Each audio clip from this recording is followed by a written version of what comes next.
স্কুলের বার্ষিক ক্রীড়া ও সাংস্কৃতিক প্রতিযোগিতার পুরস্কার বিতরণ অনুষ্ঠানের আয়োজন করল সাঁকরাইলের Keshiapata Gopinath memorial high school.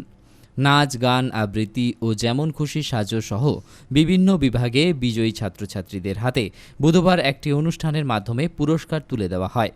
উপস্থিত ছিলেন ঝাড়গ্রাম জেলা পরিষদের দলনেতা কমলকান্ত রাউত, সাঁকরাইল ব্লকের বিডিও রোহন ঘোষ, সাঁকরাইল গ্রাম পঞ্চায়েতের প্রধান টুম্পা দাস, গ্রাম পঞ্চায়েত সদস্য নির্মল খিলাড়ি, স্কুলের প্রধান শিক্ষক নকুল বেরা সহ স্কুলের শিক্ষক শিক্ষিকারা। কর্মসূচি থেকে জেলা পরিষদের দলনেতা তথা ওই স্কুলের প্রাক্তন ছাত্র কমলকান্ত রাউত জানান, আগামী 6 মাসের মধ্যে স্কুলের ভেতর একটি বিবেকানন্দের মূর্তি স্থাপন করে দেবেন। সেই সঙ্গে সমস্ত ছাত্রছাত্রীদের শৃঙ্খলা মেনে চলার পরামর্শ দেন।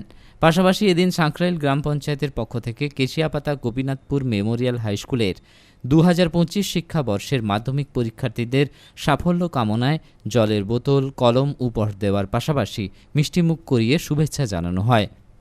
যারা এখানে মাধ্যমিকের ক্যান্ডিডেট আছো তাদের কালকে থেকে 10 তারিখ থেকে পরীক্ষা আরম্ভ হবে। এই স্কুলের যারা ছাত্রছাত্রী আছে তাদের আমি সফলতা কামনা করি। আজকে যেহেতু স্পোর্টসের প্রাইজ ডিস্ট্রিবিউশন সেরেমনি আছে, আমাকে আপনারা গেস্ট হিসেবে আমন্ত্রণ জানিয়েছেন, তার জন্য আমি আপনাদের কাছে কৃতজ্ঞ। এবং আমি বলবো যে খেলাধুলা, স্পোর্টস এগুলো এখনকার দিনে খুবই জরুরি। কেন যা দেখছি ছোট ছোট বাচ্চারা মোবাইলে এত আসক্ত হয়ে গেছে যে ফিল্ড লেভেল খেলাধুলাগুলো প্রায় তারা ভুলতেই বসেছে। শহর বাজারের দিকে তো প্রায় ভুলে গেছে, গ্রাম বাংলার দিকে এখনো ছেলেমেয়েরা খেলাধুলায় নিজেদের মন এখনো নিবিষ্ট করে। কিন্তু খেলাধুলা ছাড়া কিন্তু শিক্ষা শেষ হয় না।